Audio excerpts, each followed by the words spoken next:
আবু জাহেল রাস্তা দিয়ে রওনা হয়, তখন আমার নবী বিশ্ব নবী আল্লাহর রাস্তার কিনারায় দাঁড়িয়ে দাঁড়িয়ে মা বাবা আর মুহাম্মদ কান্না করতেছে।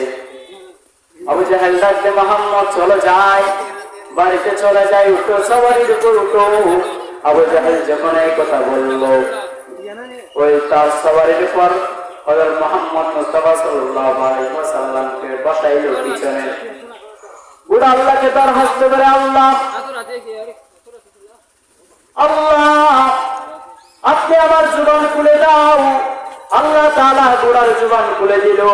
বুড়া বলতেছে, আবু জাহেল তুমি যতক্ষণ পিছনে যাইবা না, আমি বুড়ার একটা কদম সামনে যাইবে না, যতক্ষণ মুহাম্মদ সামনে আসবে না আমি বুড়ার একটা কদম সামনে আগাইবে না।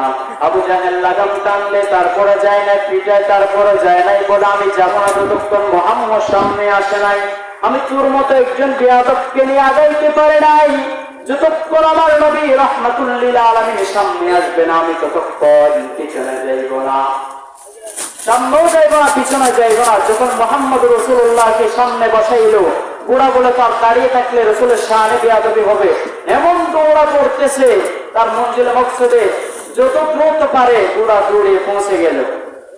আমরা এমন দামি নবীর উম্মত। সেজন্য ভাই শেষ জামানায় আল্লাহর পয়গম্বর বলেন, যদি এই জামানার মধ্যে সর্বশেষ জামানায় ফিতনার জামানা